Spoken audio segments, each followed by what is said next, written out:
the film by itself, without some back and forth with the audience, really isn't getting quite to the answers. The film wasn't looking towards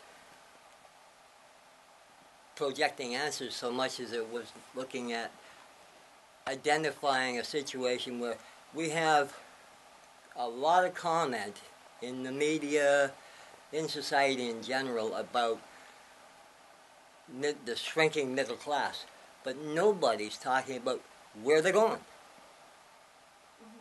Once that shrinking middle class is no longer part of the middle class, what are they? Do they become the elite, like they hope to be? No, of course not. Some are becoming homeless, some are becoming very lower, not lower class is not really the right word, but at the bottom of the economic scale, but not homeless. And I wanted to identify that.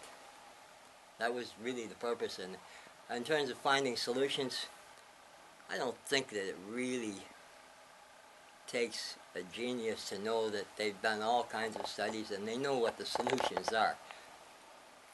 Whether they want to adapt them or not, that's what the bottom line comes to, and they won't adapt them unless there is enough pressure put on them to make them. Which would, because you're right, so many reports have been done. It's all been done before, and you're right, there are a number of solutions. But again, it's reminding them of what those solutions are and educating the public on what they are, so the public can't put that pressure on the politicians or whomever to enact or act on something that was done 2 years ago, 5 years ago, 10 years ago, 20 years ago, 30 years ago. These reports that just seem to be getting done every shelved, year. And not even looked at. Shelves, you're absolutely right. And I guess maybe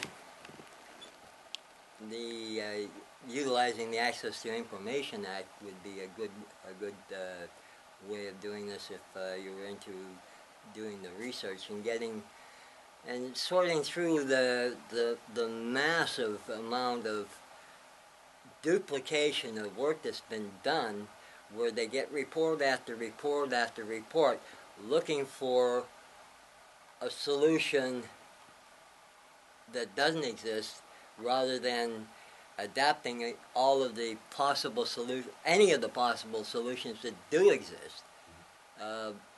Maybe that's the direction we should look at going.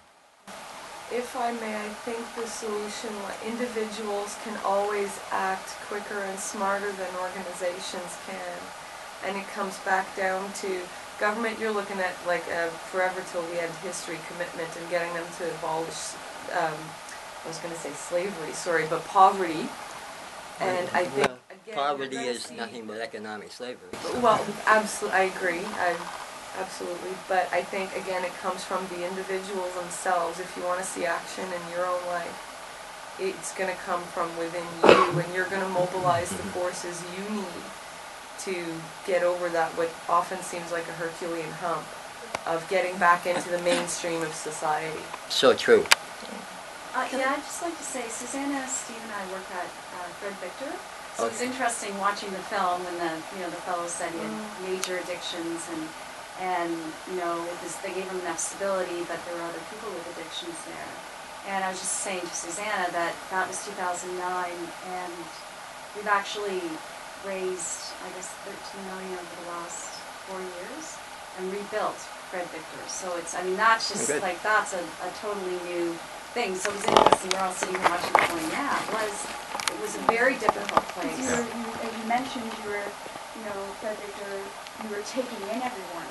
And although you were doing your best to help, at the same time, within the people who had addictions were having issues. And then they found a solution and they rebuilt the housing. The housing, we've actually reduced density. We have a floor particularly for people with addictions now. We have more workers per client. So we actually took it into our own hands, and we had to fight with the City of Toronto to refund and rejig the entire how we were being Housing funded. model. The whole housing model. So I mean, that's really interesting. But we did that in the organization through a number of really committed people who just said we're not providing this housing anymore. It just is not working.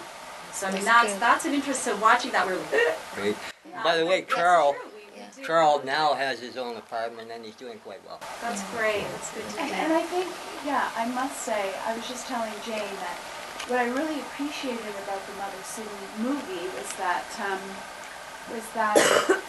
there was, just like Tamara mentioned, that you really have the strength within yourself, and then the community helping. It's everybody. It's not just, that's exactly you can't right, just blame Yeah. outward all the time. There must be that inner strength to want to change, because as you can see, there was a significant amount of, I mean, those young gentlemen who, and even with yourself, who decided that there has to be another way. If a person gets to a certain level where they can't see a hope You're right. of help, then how are they supposed to help themselves unless somebody from the outside can help them with that vision? You're right. And that's why, and that's why sometimes, I mean, that's the dilemma, right? That's the catch-22. Yeah, because like, I was homeless for 10 years. And during those 10 years, because I was a millionaire before I was homeless, so I've lived the full economic spectrum. And I understood it, and but I was surrounded by people who couldn't even imagine anything better than what they were living at the moment. And how do you take that person who can't even begin to visualize a better life and help him until you can raise his imagination to the level where he sees himself as a powerful human being that does have hope?